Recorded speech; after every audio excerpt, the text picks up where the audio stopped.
Salam, selamat pagi Bapak Ibu, saudara-saudari kasih Tuhan. Kita jumpa kembali pada hari Sabtu tanggal 3 September 2022 dalam renungan harta sepanjang masa yang merupakan rangkaian khotbah hamba Tuhan almarhum Bapak Pendeta Yakub Nahuwai MA yang berisi 365 inspirasi yang akan membantu kita menemukan rahasia kehidupan dalam hari-hari hidup yang kita jalani. Untuk itu mari kita berdoa. Hanya oleh karena kasih-Mu ya Bapa,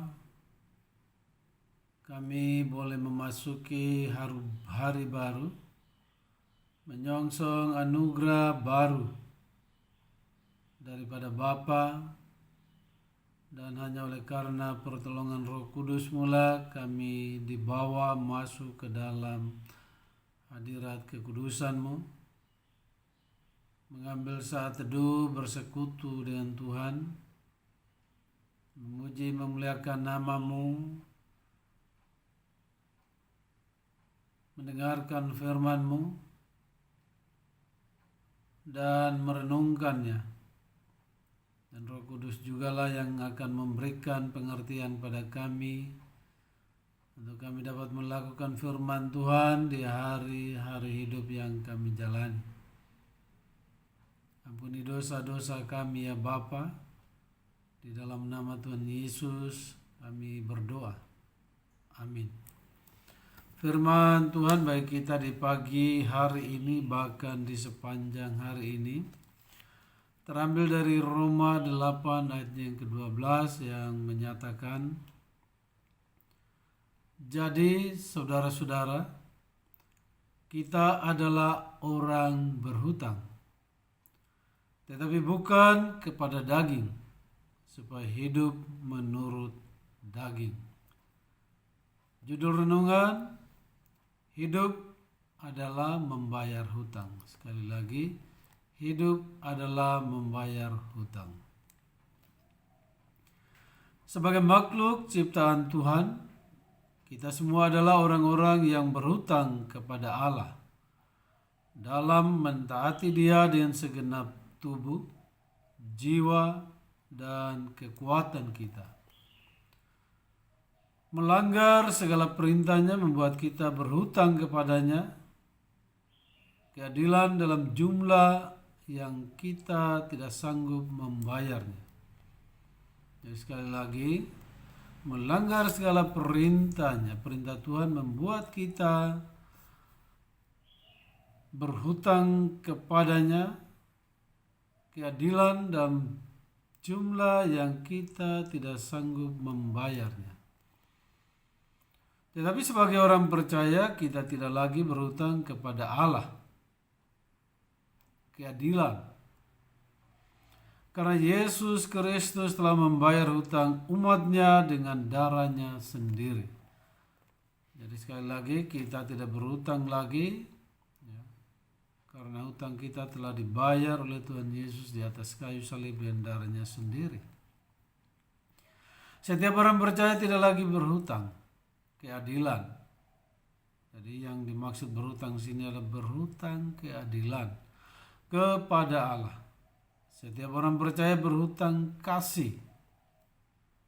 Setiap orang percaya berhutang anugerah dan pengampunan yang Allah berikan dalam Yesus Kristus. Jadi setiap kita yang percaya berhutang kasih, berhutang anugerah dan pengampunan yang Allah berikan melalui putranya Tuhan Yesus Kristus. Allah tidak akan menuntut dari kita apa yang telah dibayar oleh Yesus Kristus di kayu salib. Ia berkata, sudah selesai. Artinya kita tidak membayar lagi hutang kita, yaitu hutang dosa kita dengan menumpahkan darah kita sendiri di atas kayu salib. Karena Tuhan telah menyelesaikannya. Tuhan Yesus maksudnya telah menyelesaikannya. Itu berarti apapun yang umatnya berhutang, Ia telah selesaikan. Terutama hutang dosa. Dihapus dari buku peringatan. Karena setiap apa yang kita pikirkan, kita katakan, kita perbuat tertulis di dalam buku peringatan. Yesus Kristus telah memenuhi tuntutan keadilan Allah yang tidak dapat dilakukan oleh umatnya, oleh kita. Kwitansi pelunasan telah diberikan. Kita tidak lagi berhutang pada Allah keadilan. Namun tunggu dulu, setelah hutang dosa telah dibayar, kita lalu berhutang berlipat kali ganda dari sebelumnya. Pertanyaannya, hutang apa? Berhutang pada Allah kasih-Nya, rahmat-Nya, kemurahan-Nya dan kuasa-Nya. Jadi itulah hutang yang harus kita bayar, ya.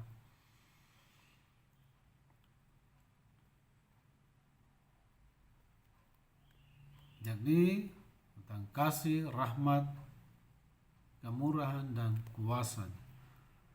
Renungkan sejenak berapa banyak hutang kita pada kasih-Nya yang tak terbatas, sehingga Ia memberikan anaknya Yesus Kristus mati di kayu salib bagi dosa-dosa kita. Yang bisa hitung adalah kita sendiri. Kita tidak bisa meminta orang lain menghitungnya. Nah, bayangkanlah berapa hutang kita pada anugerah pengampunannya dan kasih-Nya yang membangkitkan kita bersama Yesus Kristus saat kita dibaptis. Seperti apa yang diungkapkan Rasul Paulus. Dengan demikian, kita telah dikuburkan bersama-sama dengan Dia oleh baptisan dalam kematian-Nya, supaya sama seperti Kristus telah dibangkitkan dari antara orang mati oleh kemuliaan Bapa, demikian juga kita akan hidup dalam hidup yang baru. Roma 6 ayatnya yang keempat. Betapa besar hutang kita pada kuasa-Nya yang memelihara kehidupan rohani kita, sehingga kita tidak jatuh lagi ke dalam dosa sampai pada hari kedatangan Yesus Kristus kedua kali dan berada dalam keadaan tak bercacat celah. Kiranya Dia menguatkan hatimu supaya tak bercacat dan kudus di hadapan Allah dan Bapa kita pada waktu kedatangan Yesus Tuhan kita dengan semua orang kudus-Nya. 1 Tesalonika 3:13. Renungkan juga betapa besar kita berhutang kepada kuasa yang telah memelihara kita dari serangan iblis yang berjalan berkeliling seperti singa untuk menelan kita. Sadarlah dan berjaga-jagalah. Lawanmu si iblis berjalan keliling sama seperti singa yang mengaum-ngaum dan mencari orang yang dapat ditelannya. 1 Petrus 5 ayat 8. Kita sadar siapa dapat melawan tipu muslihat iblis yang lebih berpengalaman dari kita. Jika ia dapat menipu Adam dan Hawa dan mencoba Yesus Kristus Tuhan kita sampai 3 kali. Tidak usah bagi iblis untuk mencobai kita. Ulangi, tidak susah bagi iblis untuk mencobai kita. Namun kuasa Tuhan telah memelihara di sepanjang jalan kehidupan kita sampai saat ini. Padahal kita berhutang budi dan nyawa, serta berhutang akan segala rahmat, anugerah, dan segala kebaikannya yang telah mencukupi segala keperluan kita. Persembahkanlah hidupmu sebagai korban yang hidup, sebagai bagian bayar utang.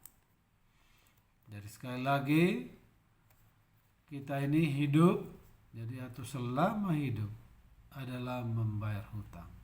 Hutang apa?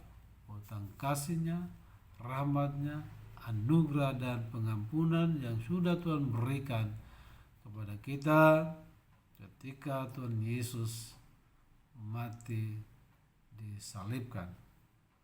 Itu hanya untuk menebus dosa kita. Demikian firman Tuhan dan renungannya bagi kita di pagi hari ini. Untuk itu mari kita mengucap syukur. Bapa, terima kasih Engkau telah mengingatkan kami anak-anak-Mu bahwa hidup kami atau selama kami hidup adalah hidup untuk membayar hutang. Membayar hutang hanya kepada Allah penyelamat kami melalui Tuhan Yesus Kristus yang telah menyelesaikan segala sesuatu di atas kayu salib, sehingga dengan kami menerimanya sebagai Tuhan dan Juru Selamat pribadi kami, maka kami telah berhutang kasih-Mu yang begitu besar, rahmat-Mu yang begitu besar, anugerah-Mu yang begitu besar, pengampunan-Mu yang begitu besar, kuasa pemeliharaan-Mu sampai saat ini, sehingga kuasa si jahat tidak dapat mengganggu kami, apalagi menelan kami. Karena Tuhan selalu mengingatkan kami untuk berjaga-jaga senantiasa melawan tipu muslihat iblis. Terima kasih Bapa, di dalam nama Tuhan Yesus kami berdoa. Amin. Tuhan Yesus memberkati kita semua. Selamat berakhir pekan.